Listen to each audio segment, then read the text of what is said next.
it's something necessary. Every player now needs to have some kind of social media, whether or not they're active. Maybe they're not really good with doing social media, but at the same time, it's like even in sponsorship contracts, they require you to post on social media.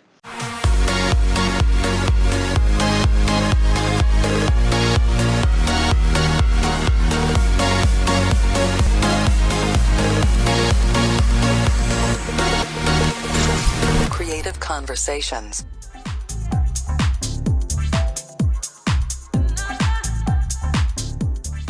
Hey Zouk family, welcome back. Another week talking to a regional superhero. This is a very special chat this week. We reached out to Genevieve Ling. As you know, we've been showcasing Russell Moore. He's been giving us tips and great stories from his history as a golf pro in Los Angeles, in Germany, and now Malaysia. And now, because we desperately want to showcase just how impressive women in sport are, we have reached out to Genevieve Ling, who is a golf pro based in Malaysia. She plays on the circuit in China, Taiwan, and the Philippines. Educated in the USA, but more importantly, Bali Kampung, Malaysia. Genevieve, how are you? I'm very good, thank you. Thanks so much for taking the time to talk to us. It's so impressive for us to get the chance to talk to you, especially as someone who's so accomplished in sport at so young. I know you told me before you started at age 12, and at the mere age of 25, you're already playing professionally.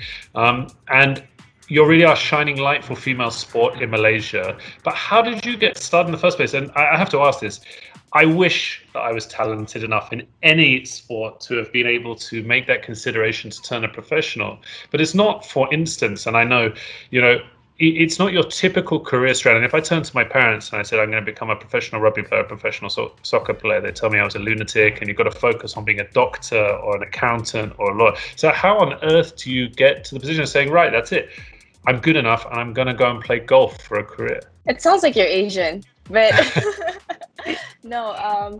Well, when I first started, I just really loved the game, and my parents my dad's a sports person too, so he's always been very supportive, and he's always told me just do whatever you want to do.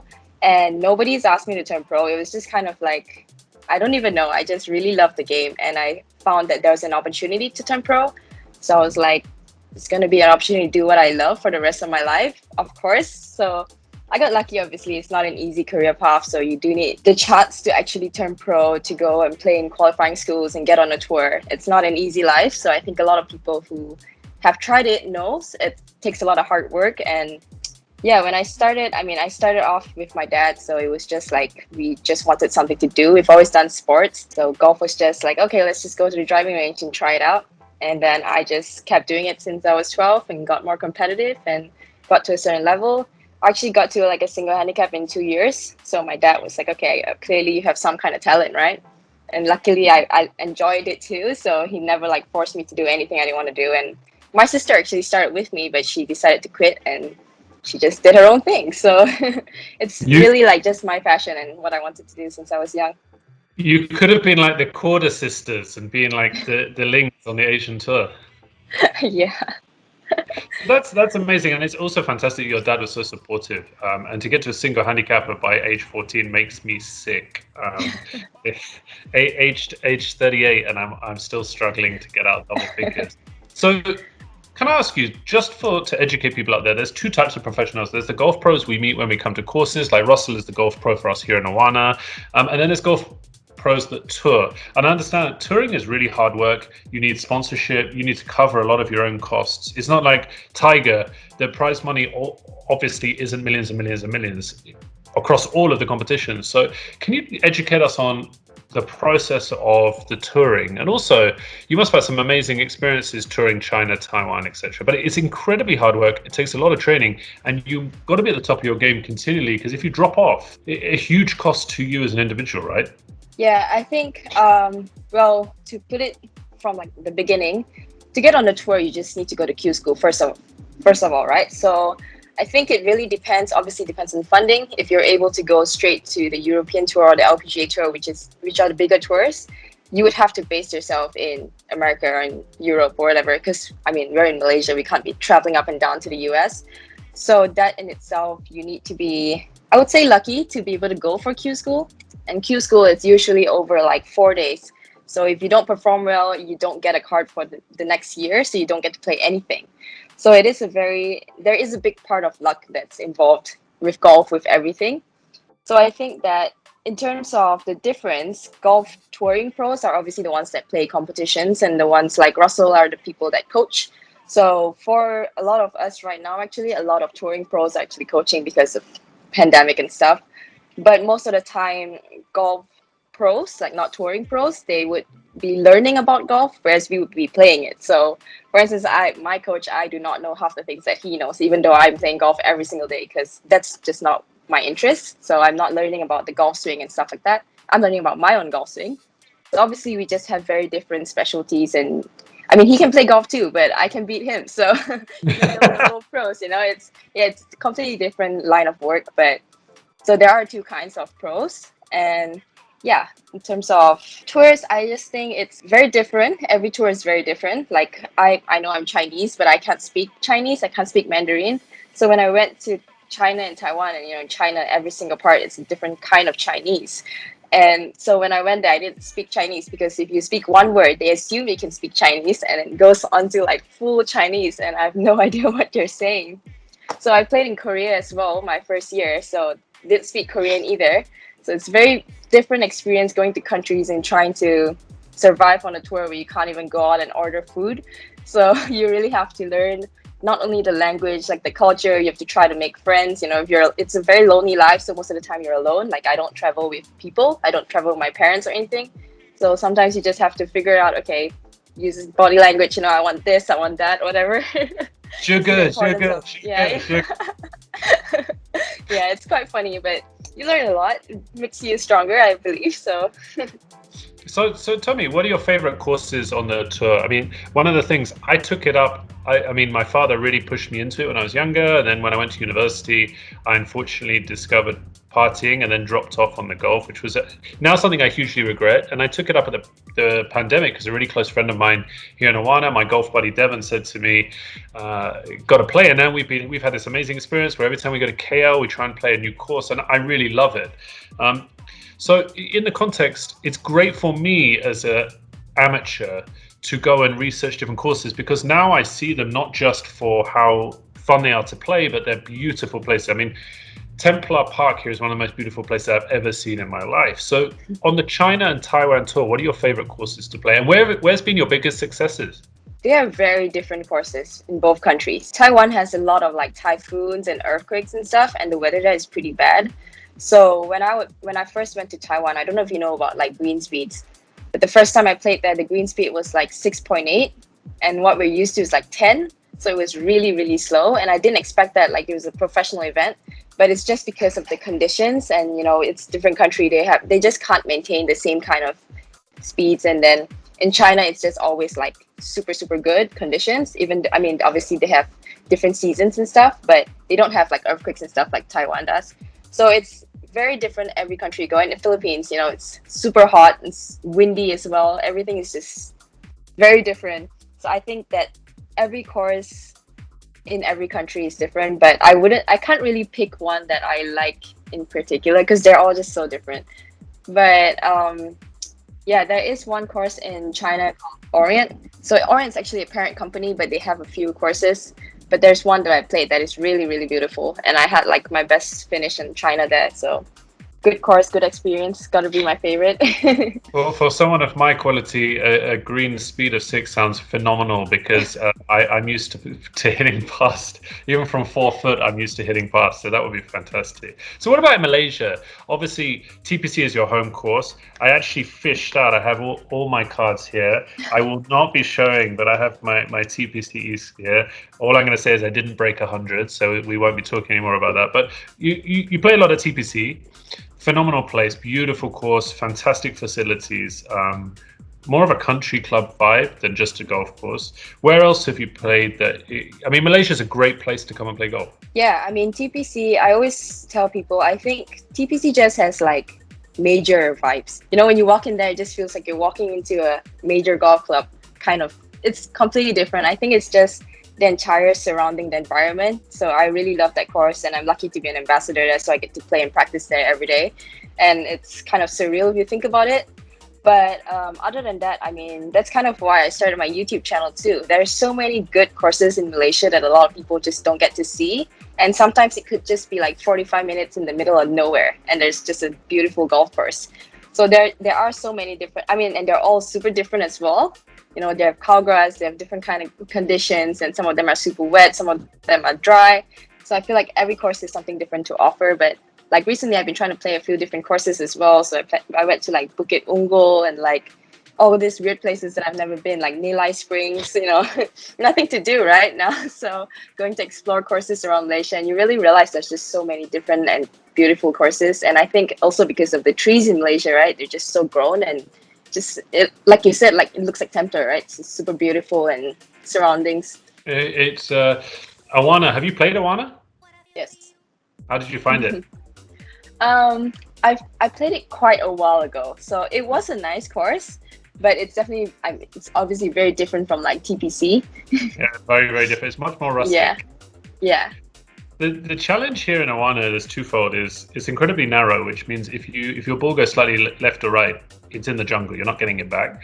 And the other thing is the monkeys are mega aggressive here. So I had this horrible scenario recently where I bought 3 bananas in a set. I literally teed off the 9th, got to the 10th. Teed off the 10th, got to the 11th, and turned around, and one was in my buggy, and he went up 10 foot in the tree and just ate it in front of me, and I was like, oh.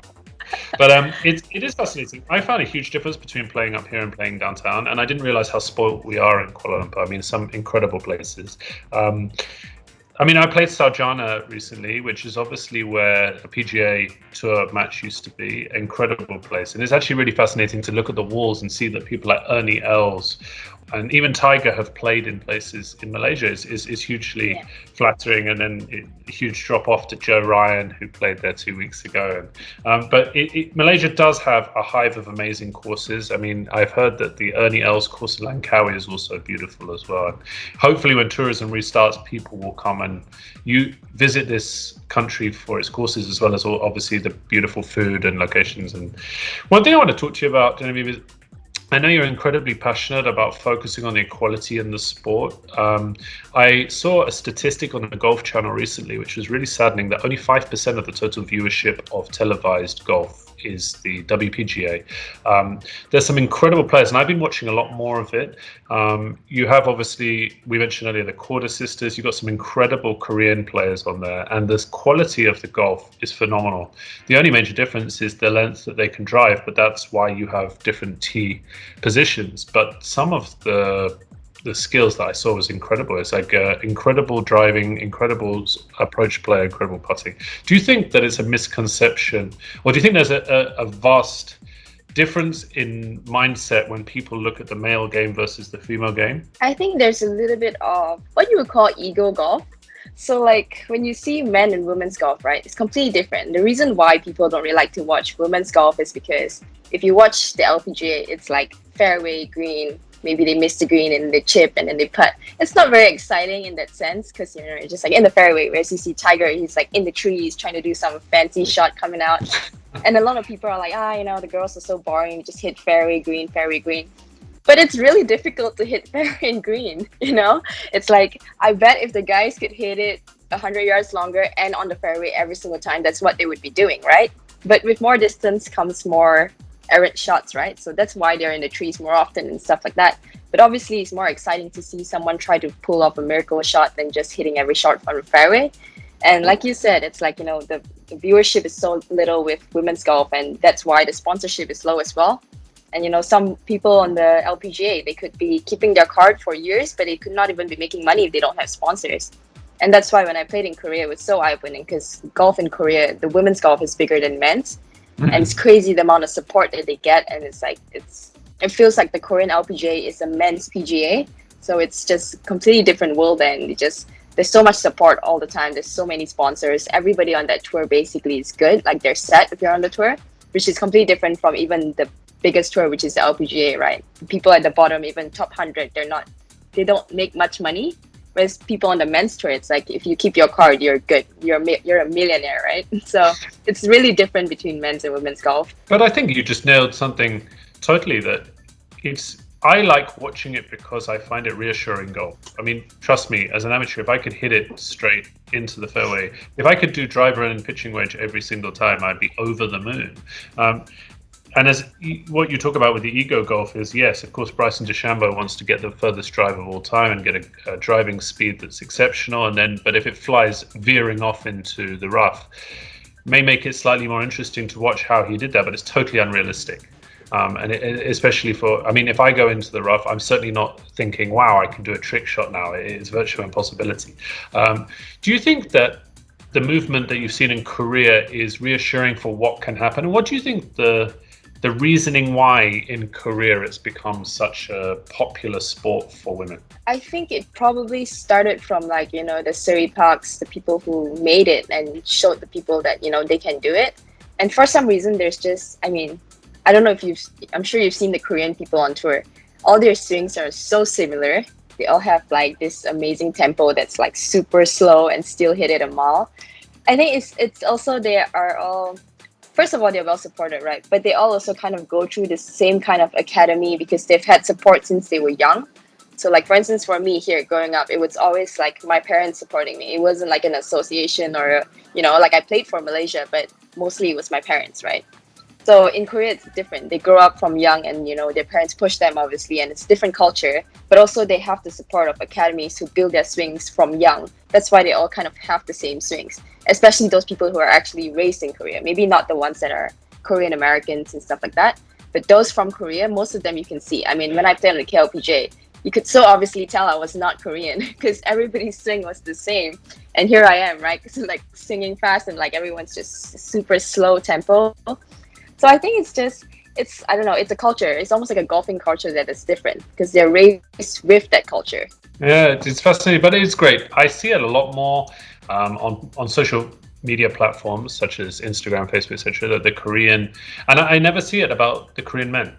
It's always about the Korean men, and I think they've really nailed the lifestyle element of golf as well, because obviously the sponsorship is there, the fashion is there, but it's in a serious and classy way. It's not done in a trashy way, which I think is really valuable, especially because it doesn't devise a misconception of what they're trying to achieve. They're genuine players.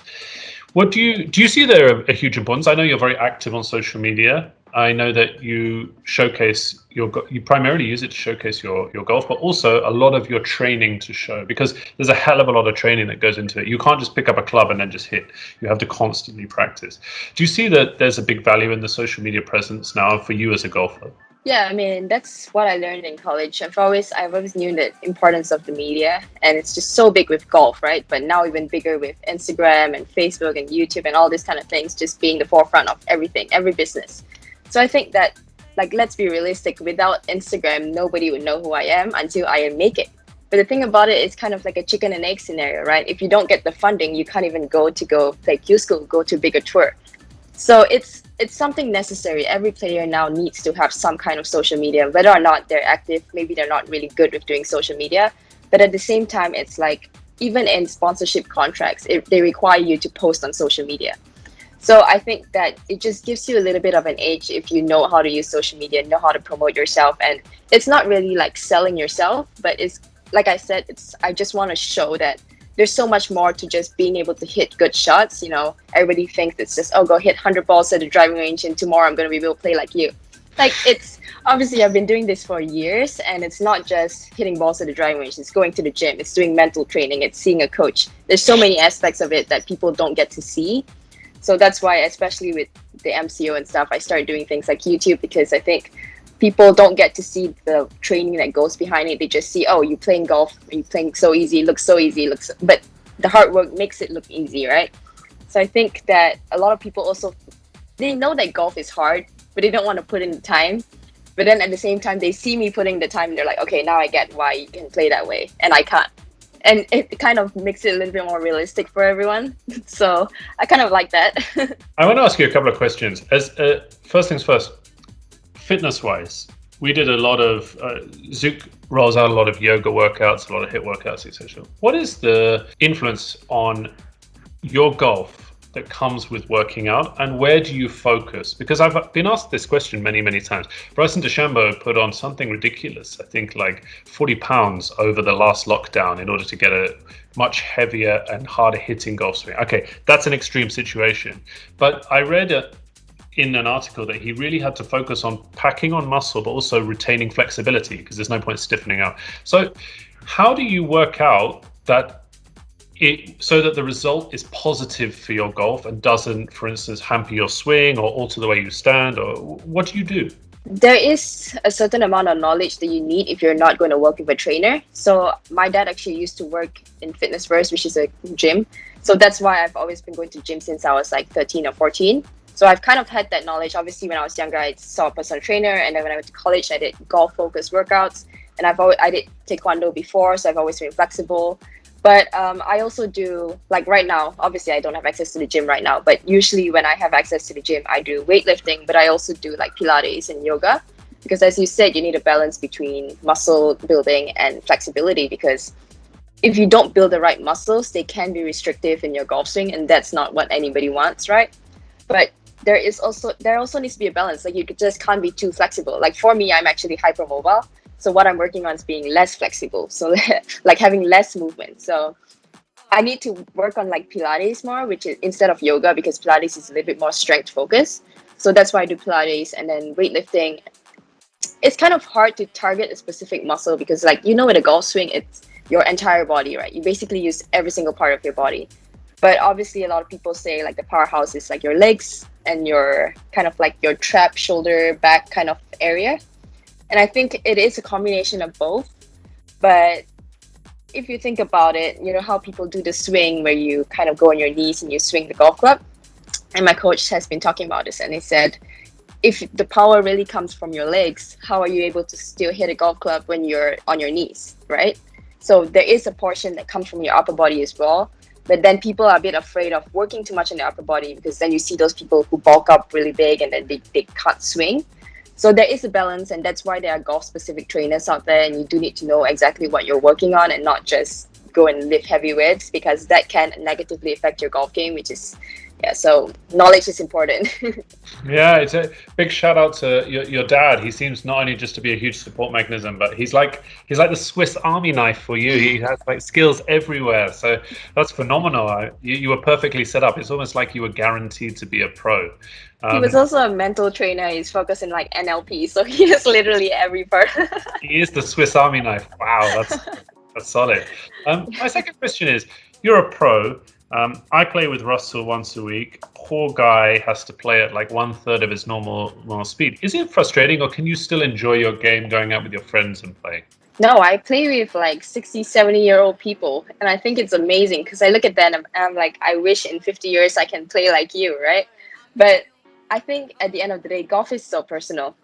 All you have to do is make sure that of course you can have fun, but every time I'm out on a golf course, it is my job. So I'm not just going out there and trying to, hit things in bushes and stuff like that. I'm actually trying to play golf. So at the end of the day, whether people are there to distract you or not, I think it's up to you, whether you want to focus or if you just want to fool around. It's not frustrating for you to go out with your friends and play, and you can still have just as much fun? Oh, yeah.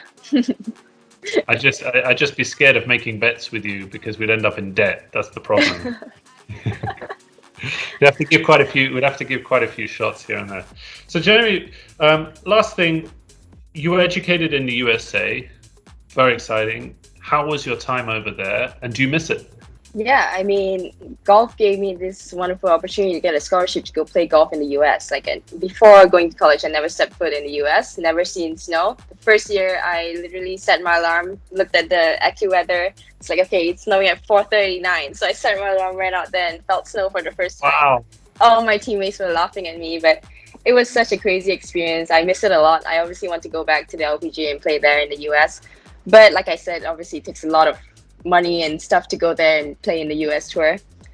But it was just, first time being away from the family and being completely alone. I went to Boise, Idaho, and I went there purposely because I didn't want to be in Texas or, Hawaii, which is the other options that I had, which is kind of similar to Malaysia. I wanted to be in somewhere completely different, and I went to Potato Land, So it was definitely a completely different experience, and I'm so glad I did it because I got to experience playing golf in all this weather and conditions that I never did.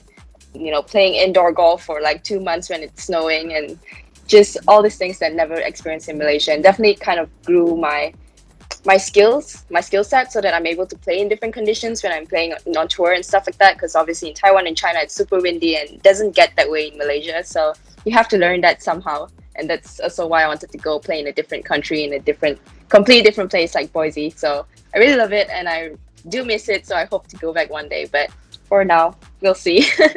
See, so last thing, first of all, thank you so much for taking the time. It's been super fun chatting to you. It's been super eye-opening as well, because it's great to get an insight into the fact that there's so many talented female golfers. We shouldn't have to differentiate between male and female, but unfortunately, as the world currently sits, there is this disparity, as you say, in viewership, in this disparity in sponsorship, etc. But as you said, some of the top tier players in the women's golf circuit are phenomenal players. I really encourage people to watch. I watch a lot, and just because it goes fairway green doesn't mean it's boring. It's actually, you see a lot of talent out there, and the kind of skills that as an amateur I would give my left leg to be able to do. The second thing is fascinating to learn about your experience and what goes into it. You've invested a lot of your life into it. It's a proper investment with regards to training every day. I encourage people to check out your social media to see just how much you're practicing. Obviously, your diet plays a huge part. Your training plays a huge part. So it's super interesting to see. Even, you know, at 25, you're investing so much time into this and having so much success. So congratulations. My last question would be, anyone watching this, whether male, female, young, old, and they want to take it up, what's your advice to them? Honestly, my first advice would be, if you actually want to play golf and not just like for fun with your friends, but if you want to learn how to play golf, go see a coach. Because I mean, I see people trying to coach each other and I'm like, you know, you could be so much better if you just went to get a little bit of proper help. And you know, the golf swing, it's like once you create a bad habit, it's in there forever until you actually go fix it. So I think if you have the opportunity to start with a blank slate, go see a proper coach, start off right, and you're going to pick up the game so much easier. And it's a game that you can play forever. It's so many benefits. You can play it with your friends, your family, whatever. So I think it is a game worth picking up, and just do it right the first time and it'll save you a lot of trouble. Yeah, I totally agree on the coaching. I think because one of the biggest frustrations that I used to have with golf is the mental frustration of you hit a few bad shots and you might give up. And that's a huge negative, because if you go and see a coach like I did with Russell, and he altered a few things, and I would hit one shot 200 plus yards straight down the middle, you think, wow, I can actually do this, and it keeps you coming back. Exactly. Very rewarding. And at work, the best day of my week is when I go out. As I said earlier, I mentioned my friend Devon. We go out and we have the best day of our week going out. So golf is a really, really amazing sport. What's 2021 got in store for you? What can we hope for you? What can we watch you do? Let's presume that obviously Malaysia is struggling a bit with lockdown. We're going backwards slightly, but with the hope that this lockdown leads to the cases dropping and we can get some sort of normality. Let's hope that travel can come back in this year. What's next for you? I am hoping to get a tour card on a bigger tour. So either Japan, Korea, or US, depending on situation and whether I can go travel. But my goal is to be playing on a bigger tour. So hopefully I'll be able to do that this year. If not, well, you will still see me making content on social media, because that's all I can really do right now. Just improving my golf game and trying to get to the next level. Well, good luck with that. I have every faith, having seen what you've done so far, that that's possible. Thank you so much for taking the time. It's a real pleasure for us to chat to you. And you're so bubbly and positive that it's very enthusiastic. And it rubs off, and I'm itching to go out this afternoon. It's pouring with rain here in Awana, but I'm going to pester Russell in about 10 minutes' time. The very best of luck with not just 2021, but everything future. I mean, at 25, you have such a wonderful, glowing future, and you've invested so much in the last 13 years that is paying off for you. So fantastic. And we can't wait. We're going to harass you when we come to KL. You're going to play probably the slowest round you've ever played in your life, but we're going to pest you for tips as we go, so just expect that. Okay, I'm on TPCKL whenever you're down here. Thanks, Genevieve. We really appreciate it. Thanks so much for taking the time to talk to us, and keep killing it, because you're clearly doing amazing so far. Thank you.